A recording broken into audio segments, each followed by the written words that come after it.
మధురమైన పిల్లలారా, ఇప్పుడు మీరు పురుషోత్తములుగా తయారయ్యేందుకు పురుషార్థం చేస్తున్నారు.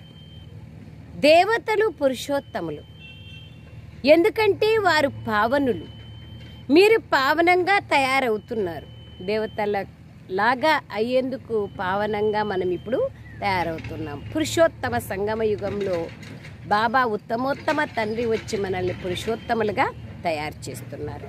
ప్రశ్న: పిల్లలైన మీకు అనంతమైన తండ్రి ఎందుకు శరణు ఇచ్చారు? జవాబు: ఎందుకంటే మనమందరం శరణార్థులుగా పడి ఉన్నాం. అంటే బాబా అంటున్నారు, చెత్త కుండీలో ఉన్నాం. తండ్రి మనల్ని చెత్త కుండీ నుండి తీసి పుష్పాలుగా తయారు చేస్తున్నారు.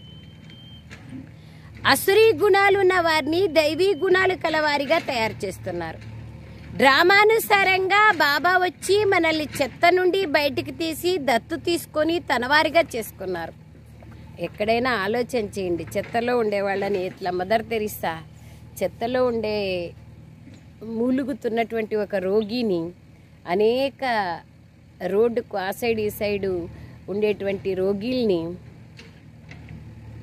అనేకంగా తీసుకొని వచ్చి వాళ్ళ రోగాలనంతా బాగా చేసి మంచిగా చేసిన దానికి మదర్ తెరిసాగా మారిపోయింది. బాబా ఎట్లా తయారు చేస్తున్నారు మనల్ని అనేది మనం ఆలోచన చేయాల్సిన విషయం. సారం: దేవతలుగా అయ్యేందుకు చాలా మంచి రాయల్ సంస్కారాలను ధారణ చేయాలి. మీ భోజనం చాలా శుద్ధంగా మరియు సాధారణంగా ఉండాలి. అవి ఇవి తినాలి అనే కోరిక ఉండకూడదు.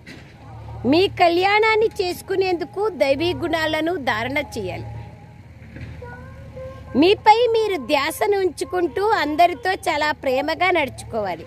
మీకన్నా సీనియర్ల పైన తప్పకుండా గౌరవం ఉంచాలి. చాలా చాలా మధురంగా అవ్వాలి. దేహాభిమానంలోకి రాకూడదు. మనకంటే పెద్దవాళ్ళ పైన మనం గౌరవం తప్పకుండా ఉంచాలి. దేహాభిమానంలోకి రాకూడదు. నాలో అన్నీ ఉన్నాయి, వాళ్ళకి ఏం రాదులే, వాళ్ళు ఎడ్యుకేట్ కాదు, రకరకాలుగా అనేక ఆలోచనలు ఉన్నాయి, అవన్నీ దూరం చేసుకోవాలి. వరదానం: గడిచిపోయిన విషయాలను దయాహృదయులుగా ఇముడ్చుకునే శుభచింతకులుగా కండి. గడిచిపోయిన విషయాలను దయాహృదయులుగా ఇముడ్చుకునేటువంటి శుభచింతకులుగా కండి. స్లోగన్: సంతుష్టమనులుగా అయినట్లయితే ప్రభు ప్రియులుగా, లోకప్రియులుగా మరియు స్వయం ప్రియులుగా అయిపోతారు. అంతే కదా. సంతుష్టత సుఖశాంతులకు జనని. స్వయంతో స్వయం సంతుష్టంగా కావాలా, తర్వాత మనం బాబాకి సంతుష్టంగా, ప్రపంచంలోని వారికి అందరికీ సంతుష్టంగా కావాలంటే అంతే నిస్వార్థ సేవ యొక్క భావన ఉండాలి. పాట: ఉదయ